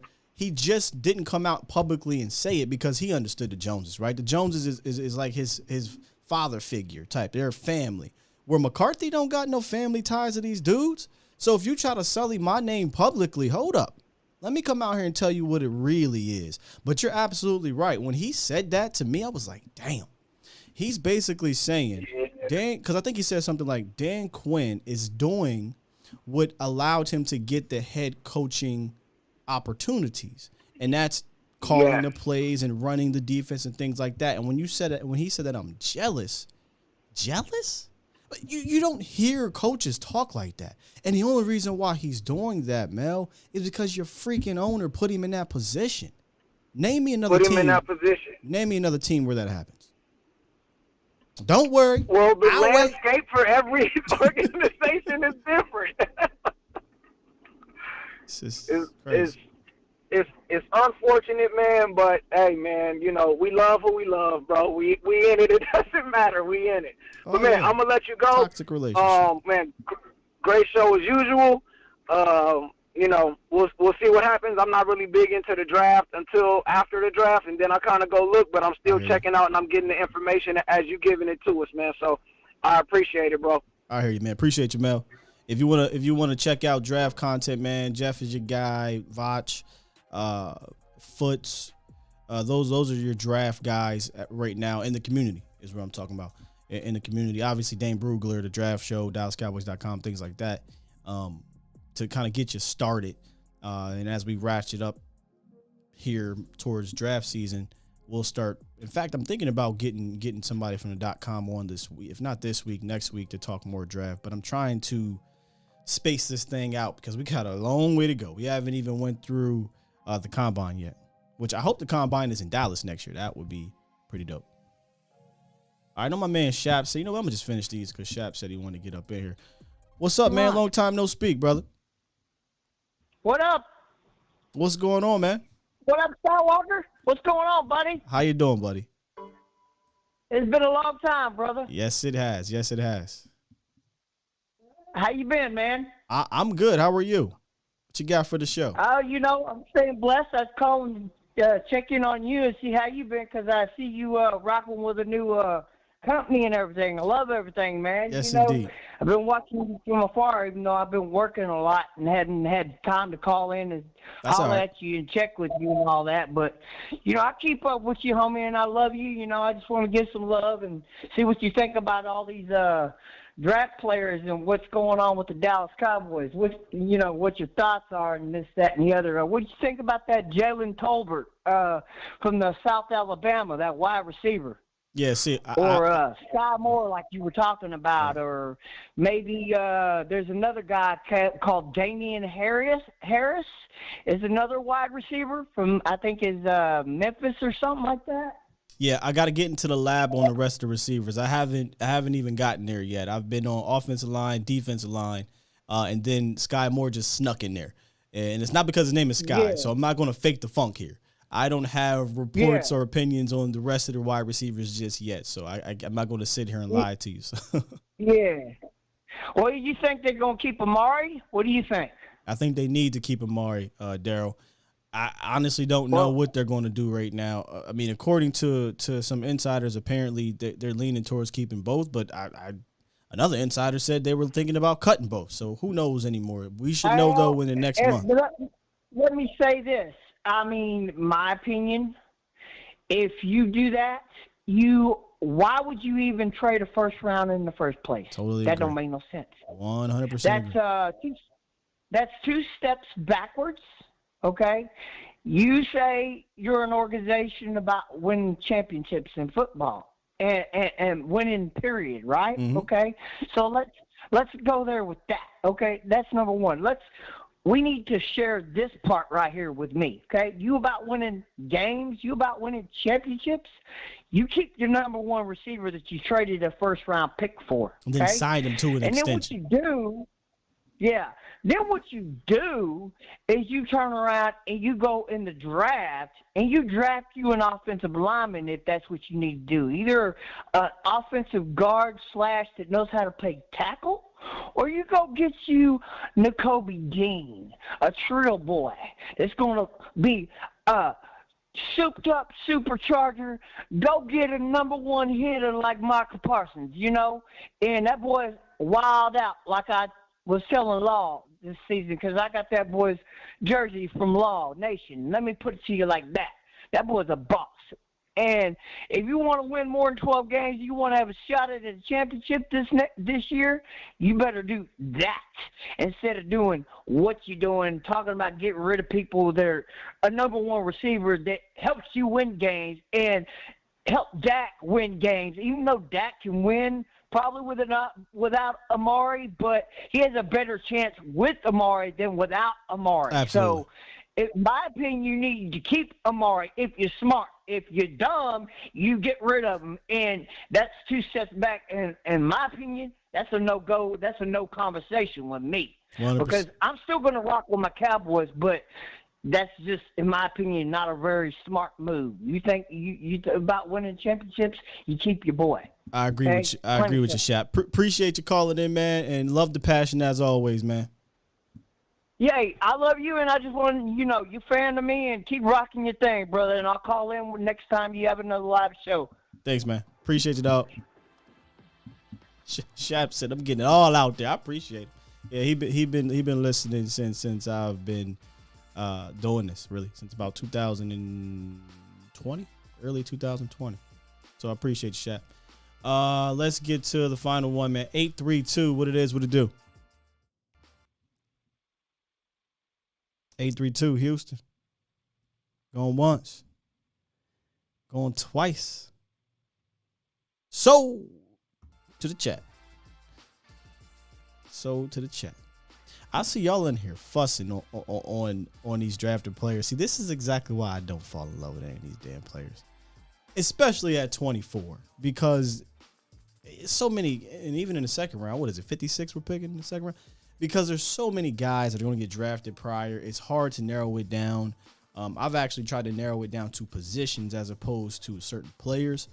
And then obviously you don't want to fall into that, I love this player trap, because then when they don't get picked, now you're pissed off or whatever. I think there's going to be a good player at 24. Dallas shouldn't mess this up at 24. If they don't get the guy you want, I don't think that necessarily means it's a bad guy. If that makes sense, it's a bad player.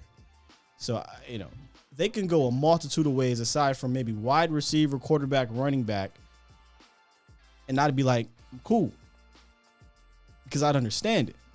Maybe tackle. I don't know. If you're going to keep Tyron, tackle in the first round, I'd be like, yeah. But other than that, hey man, everything's pretty much on the board depending on the talent that falls to you. So I'm not trying to fall in love with these dudes, but I still got a lot of homework to do, man. There's so many players. I'm not even going to study all the players. I'm going to try to stay between the top like 100 or so picks. And I'm not even going to study 100 players, but I'm going to try to stay in that frame where it makes sense for Dallas, right? So that once we do get around draft, I'm not sure if we're going to do a show, we have an understanding of who was being picked. And then once we do pick them, we go all the way in. But hey, man, listen, I learned from y'all too. So make sure in the comments, when I say the comments, I mean after the shows, Twitter, Facebook even, you drop the players that you're interested in, that you think Dallas would be interested in. Listen, guys like Kyle Hamilton, not happening. Love him, but not wasting my time. I know what the dude is. I love the dude. I think he'd be great. I jokingly said trade up for him, but that won't happen. So guys like that, I'm not even going to go all in on. But it's going to be more the realistic folk in that about 15 to end of the first round, and then obviously the second, day 2 picks, day 3 picks that we'll focus on. All right? Tom said, Skye, I've had $1 for every time I said Dallas shouldn't mess this up. They don't mess up the first round that often. I mean, I know we get pissed off about Taco, and we get pissed off about Mo Claiborne. I could argue LVE too, but I mean, they pretty much hit in the first round. So I trust Will McClay 100% in that first round. Hell, sometimes they get lucky. They won it, and I think that Joe Horn or Surtain would have been a very good pick. Obviously, Surtain is on the all-rookie team, but they got Micah. CD Lamb falls to you. Trayvon Diggs falls to you. So, they know how to pick them. I'm not too worried about picking the guys in the draft. The draft, I'm good. It's everything else that I feel like they're gonna mess up, Tom. I feel like they mess up the free agency. I feel like they don't get into the trade market. That stuff bugs me, because if you go look at all the championship teams, they do those things. They do them well, or they at least try to do it, period. So that's what Dallas needs to get better at, is free agency and the trade market. And the problem is they were so damn good shopping at Dollar General last year that Steve is going to be like, it worked.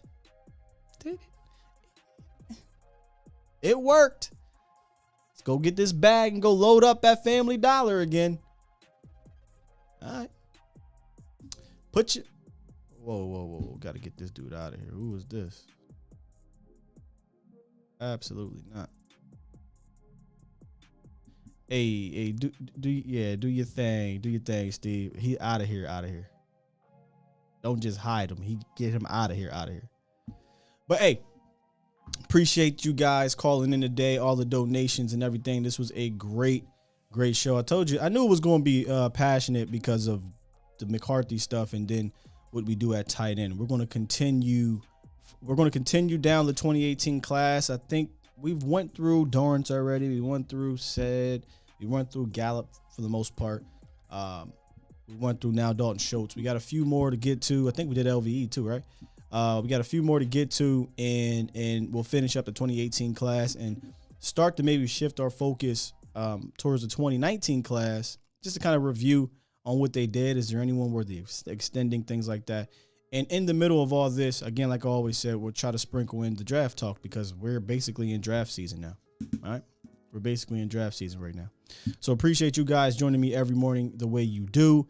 If you missed it, if you're late to the party, run it back.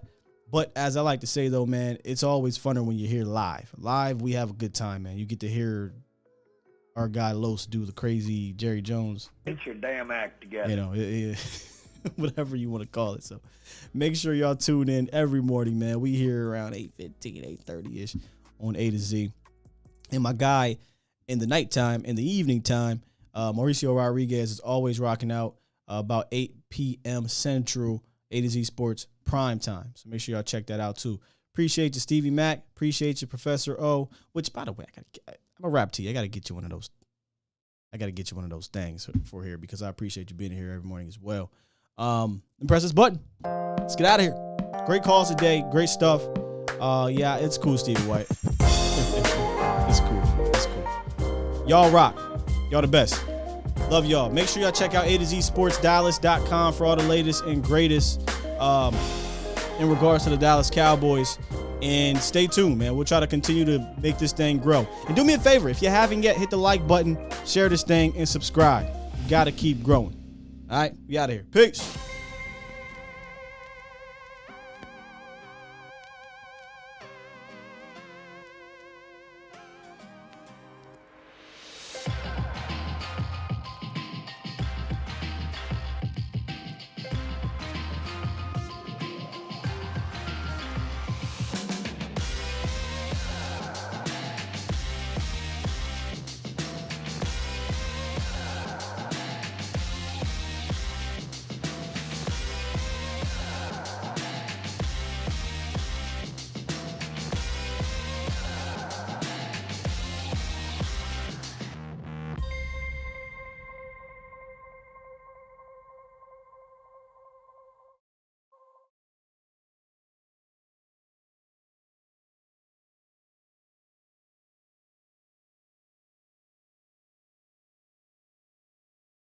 I want me some glory hole.